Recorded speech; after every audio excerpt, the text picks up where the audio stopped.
નમસ્કાર મિત્રો, મારી યુટ્યુબ ચેનલમાં તમારું હાર્દિક સ્વાગત છે। આજે આપણે વાત કરવાના છીએ જાગીરદારની ખીણમાં બનેલી ઘટના।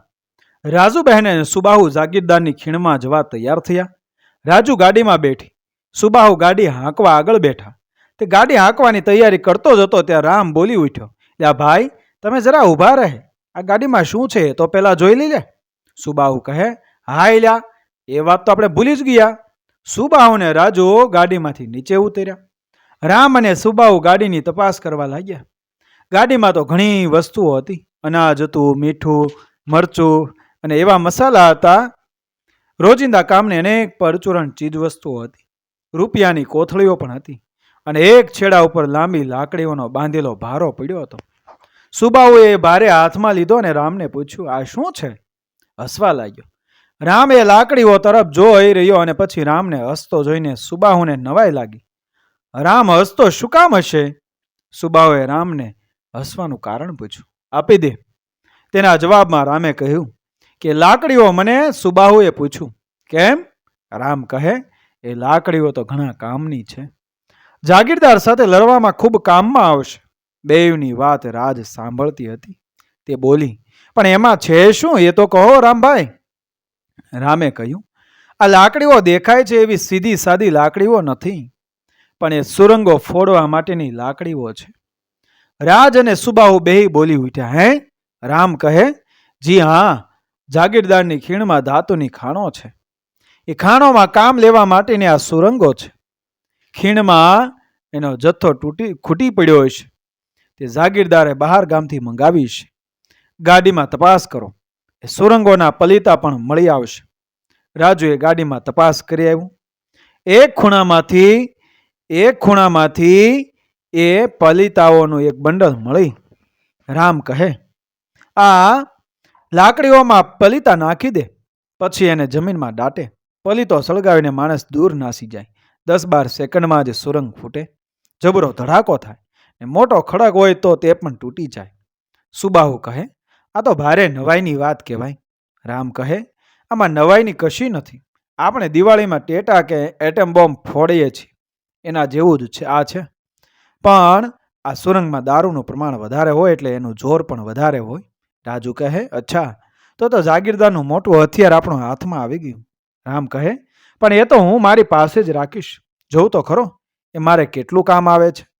રામે ગાડીમાંથી સુરંગની લાકડીઓને પતરીતાઓ કાઢી લીધા, પછી સુબાહુને કહ્યું, હવે તમારે જવું હોય તો જાઓ। રાજ અને સુબાહુ ફરી ગાડીમાં બેઠા। ગાડીમાં બેસીને ગાડી દોડાવી મૂકી।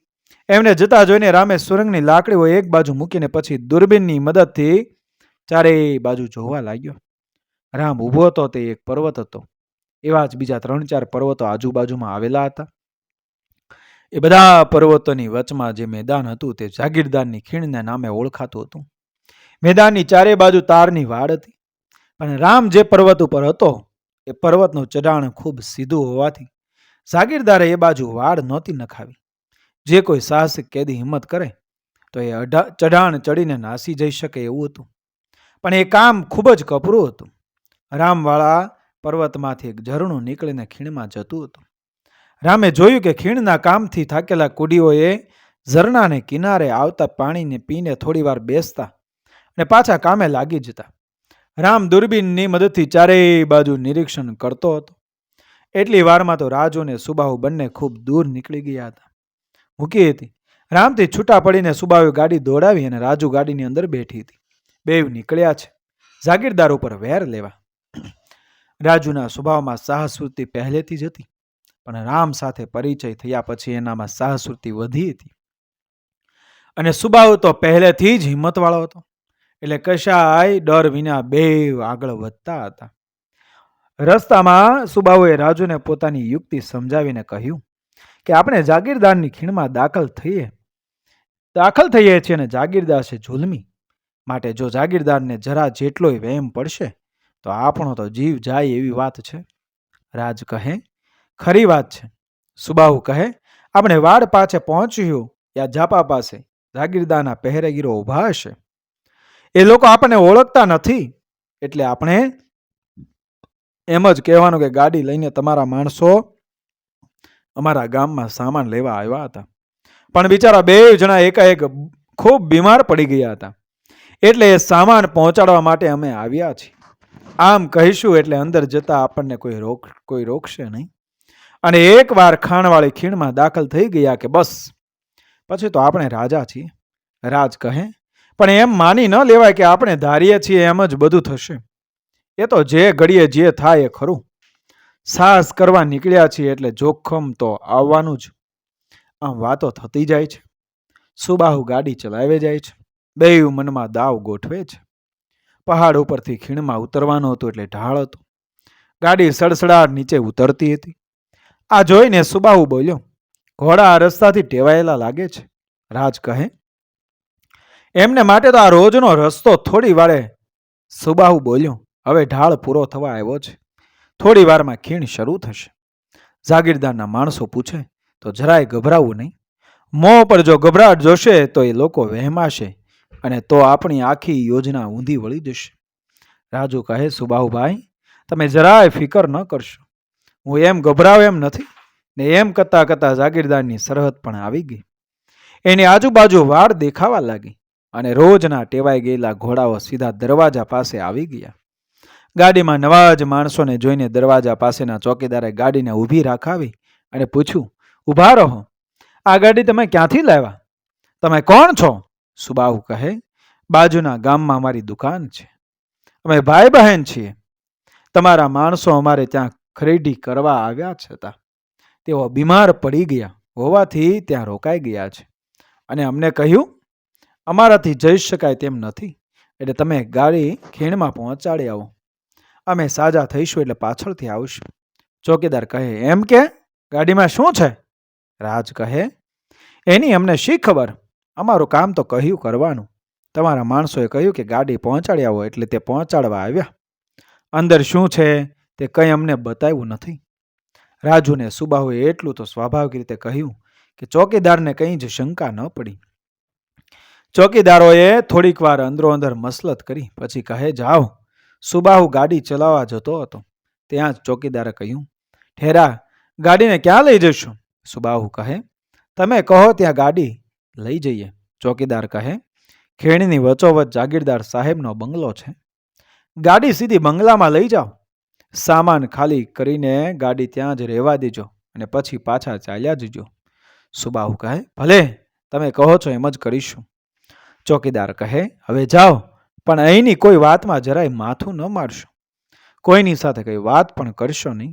રાજુ કહે, વાત કરે છે મારી બલારાત. અમે શું કામ કોઈના કામમાં માથું મારીએ? ચોકીદારને સંતોષ થયો. સુબાહુએ ગાડી ચલાવી દીધી. હવે ખીણ શરૂ થતી હતી. થોડે દૂર ગયા પછી સુબાહુએ કહ્યું, હવે વાંધો નથી.